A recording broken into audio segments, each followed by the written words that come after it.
ہزارہ برادری کون ہے اور یہ پاکستان میں کہاں سے آئے؟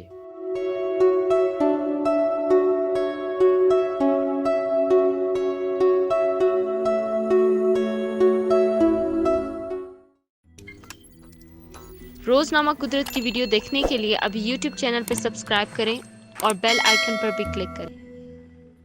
سانحہ مچ نے قوم کے ہر فرد کو ہلا کر رکھ دیا ہے۔ پاکستان کے صوبہ بلوچستان میں نامعلوم افراد کی جانب سے بے قصور لوگوں کے قتل کے بعد کراچی سمیت دیگر شہروں میں احتجاج کیا جا رہا ہے، لیکن کیا آپ اس بات سے واقف ہیں کہ ہزارہ برادری کو ہی کیوں ظلم کا نشانہ بنایا گیا اور یہ قوم پاکستان میں کہاں سے آئے؟ ہزارہ برادری کون ہے؟ تاریخ میں اس قبیلے کو ایک خاص حیثیت حاصل ہے۔ اس کے بارے میں یہ بھی کہا جاتا ہے کہ یہ چنگیز خان کی نسل سے تعلق رکھتا ہے۔ مختلف معلومات کے مطابق اس قبیلے کا جنم مشرق وسطی سے ہوا، جبکہ اس کی جڑیں چین، افغانستان، پاکستان اور ایران سمیت ترکی سے بھی وابستہ ہیں۔ عرفان خان جو کہ ایک ماہر عمرانیات ہیں، اس حوالے سے کہتے ہیں کہ شواہد سے معلوم ہوتا ہے کہ یہ قبیلہ منگول نسل سے نکلا ہے، یعنی ہزارہ چنگیز خان کی نسل سے تعلق رکھتے ہیں۔ جب چنگیز خان کے پوتے نے اسلام قبول کیا تو پھر ہزارہ قبیلے میں بھی اسلام آیا۔ ان کا تعلق افغانستان میں 4 صوبوں میں جن علاقوں میں ہزارہ رہتے ہیں ان علاقوں کو ہزارہ جات کہا جاتا ہے۔ افغانستان کا خوبصورت صوبہ بامیان میں ہزارہ قبیلے کے افراد کی تعداد سب سے زیادہ ہے۔ مسلک کے حوالے سے بات کریں تو ہزارہ برادری میں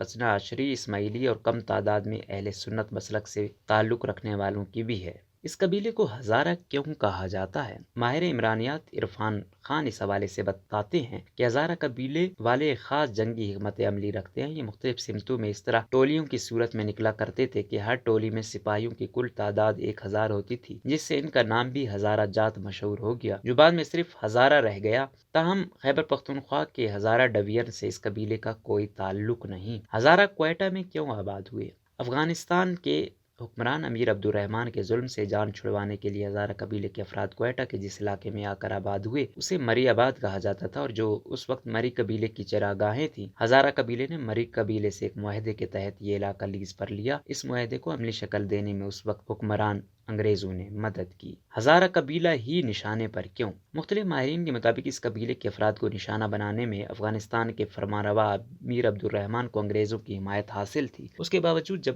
عبدالرحمن کو ہزارہ سے شکست نظر آنے لگی تو پھر انہوں نے چند علماء سے فتویٰ حاصل کیا کہ ہزارہ کافر ہے۔ اسی فتوے کو بلوچستان تک پہنچایا گیا۔ ظلم و ستم کا یہ سلسلہ بڑا تو ہزارہ قبیلے کے افراد ہجرت کرنے پر مجبور ہو گئے۔ یہ قبیلہ عبدالرحمن کے ظلم سے تو بچ گیا، لیکن درد سے رہائی پھر بھی ممکن نہ ہو سکی۔ ہزارہ کے خلاف کارروائی کے بعد طویل عرصہ امن رہا۔ قبیلے کے لیے موجودہ مشکل صورتحال روس اور امریکہ کی افغانستان میں مداخلت کے بعد پیدا ہوئی۔ شروع میں اس قبیلے پر حملوں کی وجہ مذہب نہیں تھی، لیکن شاید بعد میں یہ بھی ایک وجہ بنی۔ تاہم بلوچستان میں بسنے والے ہزارہ برادری سے متعلق ایک پروفیسر ڈاکٹر علی کمیل کے مطابق یہاں بسنے والے تمام ہزارہ اہل تشیع مسلک سے تعلق رکھتے ہیں، اور یہاں ان پر حملے کے پیچھے اصل وجہ فرقہ واریت ہی ہے۔ یہی وجہ ہے کہ جب بھی ان پر حملہ ہوتا ہے تو اس کی ذمہ داری صرف شدت پسند اور فرقہ وارانہ تنظیمیں ہی قبول کرتی ہیں۔ کیا ہزارہ ترکوں کا قبیلہ ہے؟ ہزارہ قبیلہ دراصل ترکوں کا ہی ایک قبیلہ ہے جو جنگوں کے دوران افغانستان میں رہ گیا تھا۔ ہزارہ اپنی شکل و صورت اور کلچر میں ترک کی نسل ہی ہے۔ خود ترکوں کا جنم بھی مشرق وسطی سے ہی ہوا ہے اور بعد میں یہ ترکی جا کر آباد ہو گئے۔ واضح رہے چنگیز خان کی اولاد میں سے ہی مختلف قبیلے پھیلے،